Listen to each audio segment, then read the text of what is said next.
Hola, bienvenidos a Crónicas del Corazón. Hoy los saludamos desde la salida sur de Tuluá, porque vamos a hablar de historia. Nuestro invitado del día de hoy es una persona amante de la historia, es una persona que se ha caracterizado por su civismo, pues durante más de 20 años hizo parte de la Junta de Ferias. También hoy hace parte del Centro de Historia del municipio de Tuluá. Es un odontólogo. Nuestro invitado de hoy es el señor Efraín Marmolejo, reconocido por siempre hacer parte de la historia, por conservar la historia de nuestro municipio. Su familia es la propietaria del Teatro Sarmiento y hoy nos va a hablar de esa historia, de todos los secretos detrás del Gran Teatro Sarmiento y de muchas cosas de su vida que hacen a Efraín un personaje digno de estar en Crónicas del Corazón. Bienvenidos. La historia de las ciudades siempre pasa de generación en generación, gracias a personas que a través de sus relatos, tanto orales como escritos, se encargan de dejar huella para los futuros habitantes de las urbes. Este es el caso de Efraín Marmolejo, un odontólogo de profesión, pero apasionado por las obras sociales y un enamorado de Tuluá y de su historia. Su padre, un tulueño emprendedor y con deseo siempre de hacer parte de la historia viva del municipio, le dejó de herencia a la familia Marmolejo Varela algo que nunca los haría separar de los anales de Tuluá. Mis padres fueron unos personajes muy interesantes. Mi papá es Nelson Marmolejo.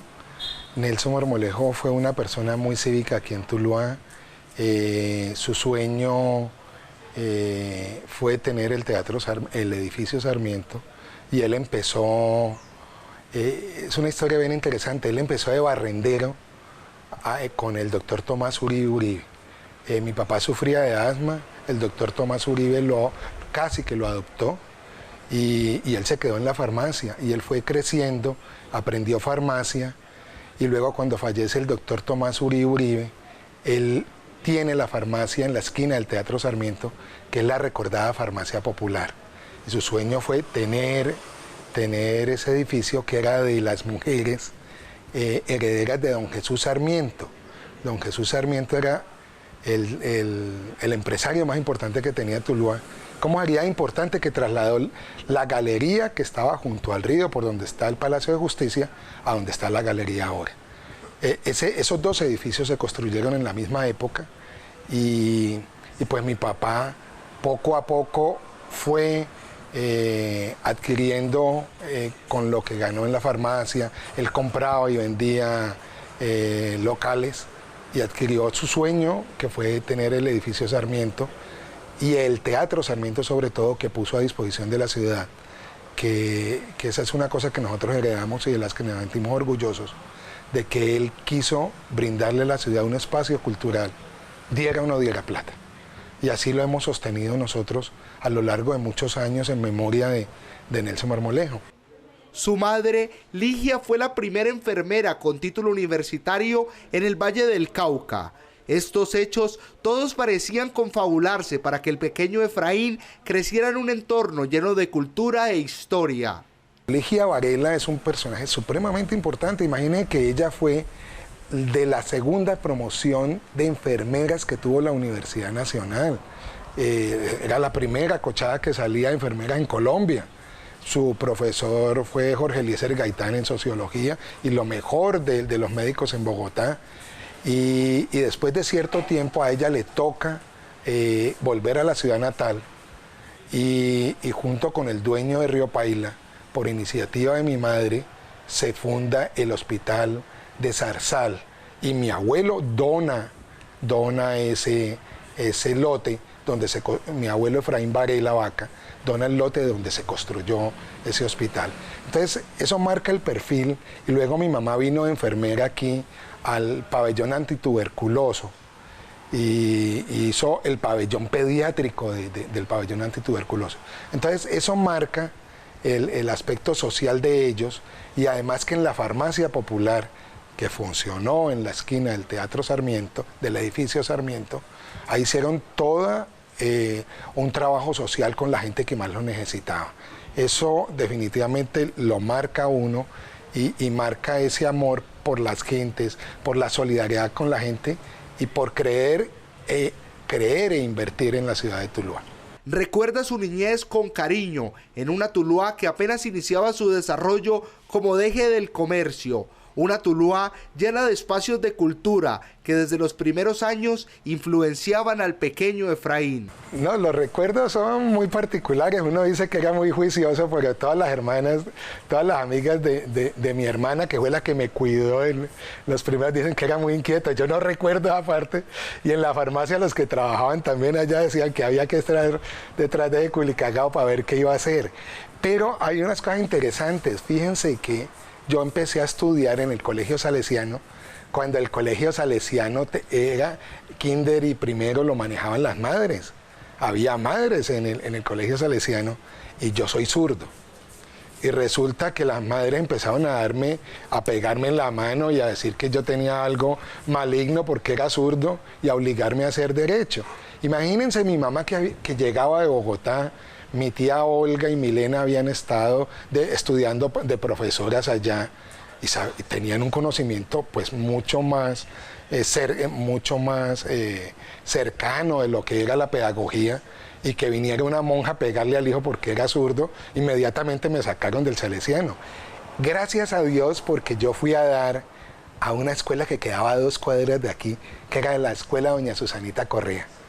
Eso era una delicia, porque ahí estaba Pacheco Marmolejo, estaban James Cárdenas, estaba la hija del doctor Victoria. No, era una escuela muy chévere y esa señora tenía una pedagogía, tenía regla también, pero de verdad me marcó la vida a mí como joven. Y había una cosa muy particular en Tuluá. En Tuluá llovía y se inundaban las calles. Y la mejor dicha que uno tenía era tirar ese maletín de ese morral que uno cargaba aquí atrás, lo tiraba uno a los antejardines donde no se mojara y a correr por entre los charcos. Eso era una delicia, eso me marcó mucho. Y apenas llovía, saque la bicicleta, una bicicleta Philips que nosotros teníamos, y a salir bajo la lluvia. Eso era una delicia, que eso marca la niñez de uno. Era ir a jugar a jugar tapas. Uno echaba las tapitas de las gaseosas, le echaba uno cero y le ponía unos números, y con eso jugaba uno Vuelta a Colombia. Uno mismo construía los carros de balineras. Qué delicia irse uno para el lago Chilicote a hacer derrota de higuerilla, que eso era un problema el berraco después en la casa, porque esa higuerilla no se la sacaban ni mi Dios con ayudita. A jugar libertad aquí afuera de la calle con toda la gente de la cuadra, porque esto era una cantidad de gente la que vivía aquí: los Tamayo, los Castellanos, los Ceballos, los Dávila, los Álvarez, los hijos del doctor Dávila, los Palau. Eso era un mundo mágico lo que se hacía, lo que había aquí en la carrera 24 en Sajonia. Su niñez en el barrio Sajonia, rodeado de amigos y familiares, llena a Efraín de grandes recuerdos, pero su formación como estudiante la termina siendo en el Colegio Salesiano, donde a pesar de los primeros inconvenientes por ser zurdo, sus padres lo regresan buscando una formación en valores. Hay una cosa muy interesante que es llegar otra vez al Salesiano. Tuve la fortuna de tener al profesor Jiménez, un negro inmenso y bonachón, que me quitó todo ese miedo que tenía yo de volver al Salesiano de las monjas. Y de verdad después tuve una cantidad de profesores que lo marcan a uno, que son el profesor García. El profesor García definitivamente es un tipo, desarrolló una pedagogía en la enseñanza de la historia, porque el hombre le ponía una emoción tan importante que uno empezó a querer y a sentir. El personaje lo relataba como si él lo hubiera conocido. Iba Bolívar en su caballo y que tenía el callo aquí, pero a él no le importaba, y salía a bailar. Uno veía, sentía al Bolívar que le estaba contando, y definitivamente así es que uno recuerda y ama uno la historia. Ese es un personaje que lo marca a uno, el profesor Llanos, que es toda una institución en química, Eber y Efrén Zúñiga, que una cantidad de profesores que definitivamente son más que profesores, son unos pedagogos que le enseñaron a uno a vivir y le enseñaron las materias que ellos estaban enseñando, pero de verdad eran unos verdaderos maestros los que tuve yo la fortuna de tener en el Colegio Salesiano.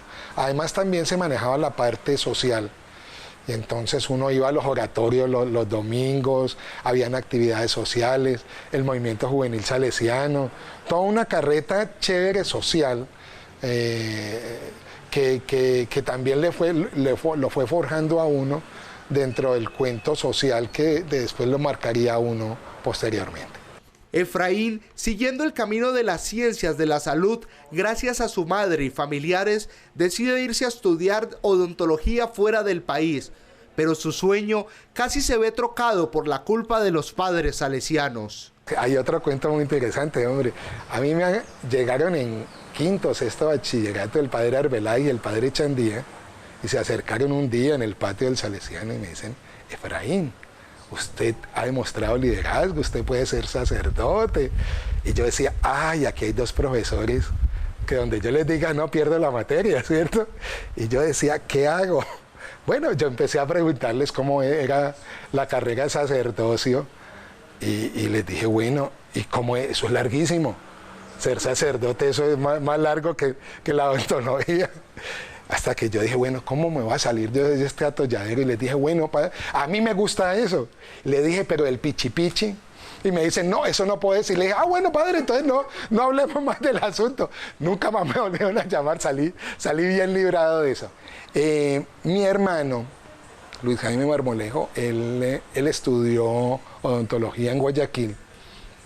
Y realmente yo empecé las cosas de la vida como van a ser. Yo me presenté en la del Valle para medicina. Y el puntaje que yo tuve era para odontología. Dije, yo me voy para Guayaquil y allá tenía el cupo de medicina. Cuando llegué a Guayaquil, empecé a ver trabajar a mi hermano y me gustó la odontología y creo que fue una muy buena decisión en mi vida y terminé estudiando odontología en Guayaquil. A pesar de ser ya un odontólogo, nunca desconoció su amor por la historia y por lo cívico, pues este era un legado de su padre, del cual se enamoraría y lucharía casi superando a don Nelson Marmolejo. Teniendo la familia que tenía era imposible inmiscuirme dentro de la historia de Tuluá. Mi papá fue del Partido Liberal, el hombre luchó por su ideario político, luchó por su ciudad, tuvo mucho. Mi papá fue gerente encargado de la compañía de electricidad, miembro de la Junta de Cámara de Comercio, estaban los bomberos. Mi mamá con su trabajo diario en la farmacia, lo que hacía ella por la gente de Tuluá era una cosa que digna de admirar. Entonces, eso es una cosa que va cincelándolo a uno. Y mi papá decía una frase que sigue siendo válida en mi pensamiento, es que uno se debe a la ciudad donde vive. Y uno tiene que ayudar a crecer y que una ciudad sea buena para todos, porque esa es la ciudad en la que uno vive. Entonces, ese amor por Tuluá y la tradición que tenemos, estos Marmolejo aquí es milenaria, pues milenaria, es de mucho tiempo. Imagínate que, a manera de anécdota, el primer alcalde pedáneo que tuvo Tuluá fue Nicolás Marmolejo. Entonces, Marmolejo allá en esta ciudad desde hace mucho tiempo, y mi papá, definitivamente junto con don Augusto en su época, fueron unos personajes que marcaron mucho ese tulueñismo. Don Augusto estuvo en el acueducto, estuvo en la compañía de electricidad, fue un comerciante que impulsó mucho el desarrollo de Tuluá y el civismo. Entonces, ahí nace el cuento cívico por la ciudad. A punta de tenacidad y esfuerzo, su padre, siempre mentalizado en tener dentro de sus propiedades el Teatro Sarmiento, logró comprarlo a las herederas de don Jesús Sarmiento, quien fue el que construyó esta monumental obra. La adquisición y evolución del teatro, de las que Efraín fue testigo, sin duda fueron el eje conductor de su vida. Imagínense que don Jesús Sarmiento, como lo nombramos anteriormente, era el gran empresario de Tuluá. Él construye el teatro, construye la galería y construye el edificio al frente. Es un tipo que tuvo una visión, tanto que transformó, que cambió el sitio desde los parques principales a la calle Sarmiento, y esa es la calle principal. El tipo tenía una visión. Él muere antes de que se inaugure el Teatro Sarmiento. Y la que inaugura el teatro es doña María Lora, su esposa. Y a muy corto tiempo de haberlo inaugurado, a principios de 1900, fallece doña María también. Entonces el edificio le queda a las mujeres herederas de don Jesús y de doña María. Mi papá, después de que empieza a tener la farmacia en la esquina, él le fue muy bien en su negocio de farmacia, él empieza a vender y a comprar locales, y poco a poco le va comprando a cada una de las herederas. Eso fue un proceso de mucho tiempo. Mi papá, yo creo que fue su proyecto de vida hacerlo. Y obviamente el teatro era fantástico porque era el cine. Era el cine de los populares, donde uno iba a las 12 y habían 2 películas. Eso era una cosa genial. Y en el teatro, por ejemplo, se caracterizaba porque era todas las películas de cine mexicano, todos los cantantes del cine mexicano, Pedro Vargas, Pedro Infante, Libertad Lamarque, toda esa playa del bolero, pero también de Los Charros, de Javier Solís, de todos ellos estaban ahí en la pantalla. Pero además de eso estaba El Santo, estaba Mil Máscaras, estaba Cantinflas, estaba todo lo del cine mexicano. Y definitivamente el Teatro Sarmiento se volvió el ícono en Tuluá del cine mexicano en la ciudad. Y obviamente uno era parte de uno ir al teatro y con todos los amigos, eso era, caminen muchachos, vamos al teatro, eso era una cosa fantástica tener eso. Además las presentaciones de teatro que había, además eso tiene su sótano, tiene los camerinos, entonces con todos los amigos ir a recorrer el teatro era todo un cuento de descubrimiento con ellos y de uno mostrarles que todos los recovecos que tiene el teatro, el piano que ya se desbarató, eso le da todo un ambiente interesantísimo. Ir a ver las salas de máquinas donde estaba Tulio, el hermano de las Chapetas, y ser conocido de todos ellos, pues eso era una cosa que me marcó la infancia, y nosotros nos recorrimos todas las películas, repetíamos películas porque podíamos repetir películas. Eso fue muy bueno, y además a veces llevaban a los del colegio salesiano a cine, y los del salesiano en el primer piso, las de las madres en el segundo. Eso era todo un cuento, además de las presentaciones artísticas que yo me acuerdo haber visto a Libertad Lamarque, ya estando muy pequeñito, y todo el cuento del teatro, de la zarzuela, de los grandes artistas ya más contemporáneos, de los baladistas, de los salseros. Definitivamente eso lo marca a uno en su gusto por el arte y en el gusto por la música. Una de sus pasiones ligada a su cercanía con el teatro es la música, y en especial la salsa y el bolero, géneros de los que se volvió un coleccionista casi que compulsivo. Mis hermanos Álvaro y Jaime fueron coleccionistas. Acuérdate que es la época de la salsa, y en esa salsa, en ese momento, los que estábamos ahí éramos muy poquitos. Éramos los de por allá, había que oír salsa solamente con la gente que sabía eso, que éramos muy pocos, y ahí empecé yo a querer la música y a empezar a coleccionar. Mi mamá recordaba mucho las letras de las canciones, pero no le pregunté cómo se llamaba la canción, ni quién la cantaba. Entonces con ella era un juego. Recuerdo un disco que yo tuve la oportunidad de conocer los grandes coleccionistas de Colombia, y era un tango que llamaba Loca, y lo estuvimos buscando por lo menos 10 años. En ese tiempo no había internet, no había nada. Era preguntarle y resulta que Loca fue una canción de Gardel, pero muy poco conocida. Pero la fuimos a conocer después de 10 años de estarla buscando, y primero la encontramos fue por una argentina. Dentro de su espíritu cívico y amor por Tuluá, Efraín no podía dejar de pertenecer a la feria, en la que inició como ejecutivo de parqueaderos y terminó siendo el último relacionista público que tuvo Tuluá y la feria. Todo está correlacionado, don Ramiro Escobar. Ramiro definitivamente es un personaje central, y a quien Tuluá le debe rendir homenaje, porque si alguien lideró, hizo posible que la feria existiese, fue don Ramiro. Él dedicó su vida a la feria.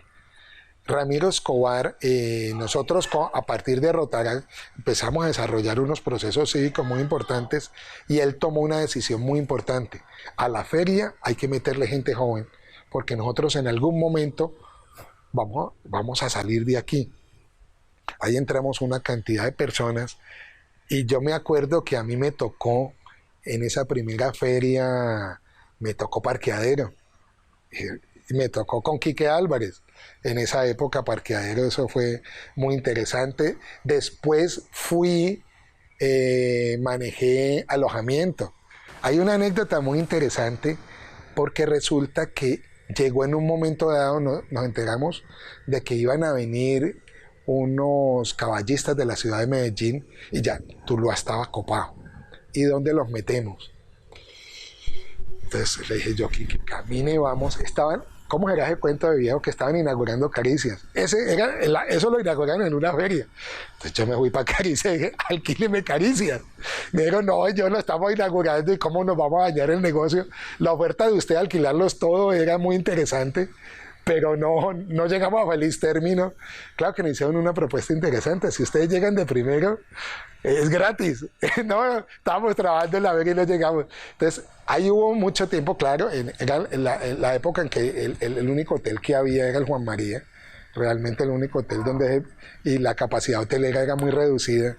Después llegamos a Protocolo, y en Protocolo se hizo un trabajo muy interesante, que es primero hacerle reconocimiento a los tulueños con las distintas medallas que hay, de hacer que la gente que viniera a la inauguración, los personajes importantes, le generaran algo a Tuluá o a su feria, y a fe que pudimos hacer cosas interesantes. Vinieron varios ministros, vino la de la agencia, la que maneja la inversión del gobierno de Estados Unidos en Colombia. Vino una gran cantidad de gente que definitivamente, y ese año ellos estaban financiando unas exposiciones en la ciudad. Definitivamente todos los gobernadores de nuestro Valle del Cauca vinieron y en la feria daban anuncios de lo que iban a hacer en su ciudad. En sus años dentro de la Feria de Tuluá, recuerda una anécdota muy especial que nunca había sido contada a ningún medio de comunicación y que hoy Efraín la narró para Crónicas del Corazón. Estábamos Jorge Andrade, porque era el presidente, y yo, que era el de Protocolo, consiguiendo todo eso, y ha llegado el Tino, que quería saludar a Celi en la puerta, y nosotros, ¿qué hacemos si aquí no dejan entrar a nadie? Entonces, doña Celia, venga un minutico. Venga, aquí hay un personaje que es muy importante. Hay un personaje fundamental en la historia del deporte, ha sido Selección Colombia, es el futbolista más importante que nosotros tenemos y quiere saludarla. ¿Usted le permitiría que le entrara? Y le dice, ¿y cómo se llama? Dice el Tino Asprilla. Y voltea a Celia y pega el grito y le dice, Pedrito, Pedrito, Pedrito, llamando a su esposa, a Pedro Nay, Pedrito, rápido, venga para que nos tomemos una foto con el negro Asprilla, con el Tino Asprilla. Ese es Tuluá. Tuluá a veces no reconoce el valor de lo que nosotros tenemos, y vean que ahí quedó, en una historia tan sencilla como esa, quedó representada lo que es la figura del Tino Asprilla. Obviamente él entró y ahí quedamos en la foto los cuatro que estábamos ahí organizando esas cosas.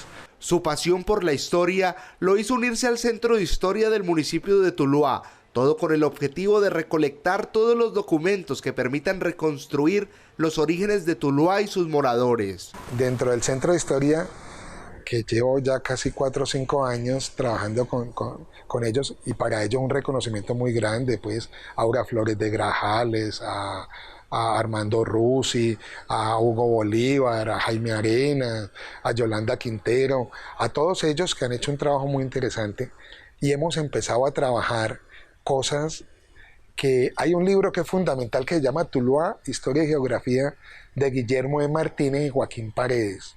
El tipo, en el año 1945, dijo, mira, este es el Tuluá que tenemos, en todo, en historia, en geografía, en comercio.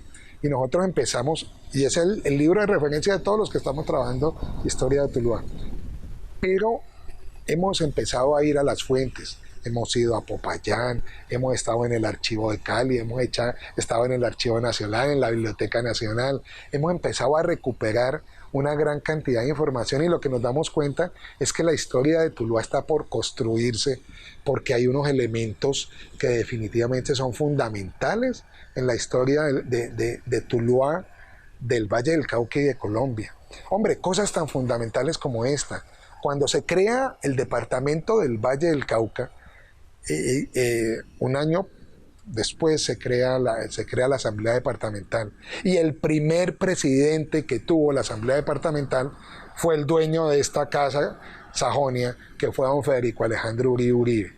Cuando fueron los 100 años de la Asamblea Departamental, tuvimos el honor de recuperar la figura, porque no la conocían aquí en el Valle del Cauca, cómo era don Federico Alejandro Uribe Uribe.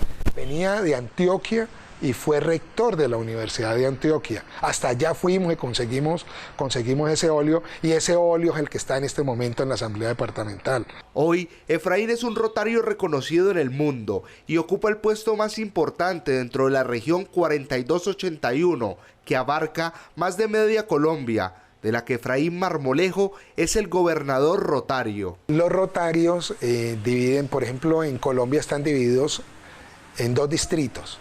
El distrito 4281, que es el que me toca a mí, y el 4271. Yo les cuento, 4281 es San Andrés, Boyacá, Cundinamarca, incluido Bogotá, Tolima, Neiva, todo el eje cafetero, Cauca, Valle, Nariño, Yopal, los Llanos Orientales, y son 81 clubes en Colombia con más de 1.350 socios. El Club Rotario es una entidad de líderes que trabajan por la comunidad, y es una cosa interesante porque son personas de distintas profesiones que se reúnen para trabajar por una comunidad. Entonces, al tener un mismo problema, ven el problema desde distintas ópticas, y esa solución va a ser más contextualizada, mucho más integral. Y de verdad que hemos hecho cosas interesantes.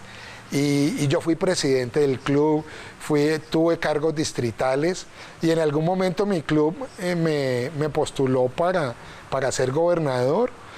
Yo dije, no, pues hagámosle.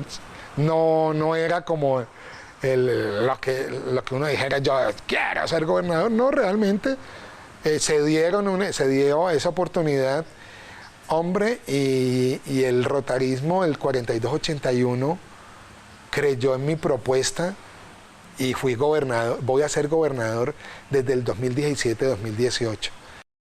Sin duda, la historia de las ciudades siempre pasa de generación en generación, y Efraín es una persona que se ha encargado de ello, de que las costumbres y las tradiciones tulueñas siempre sean conservadas, de que se sepa quiénes son los personajes importantes y que siempre han hecho algo por el corazón del valle. Nosotros terminamos con esto, Crónicas del Corazón. Usted nos puede ver también el próximo domingo a las 9 de la noche en la señal del canal CNC Teluro Producciones.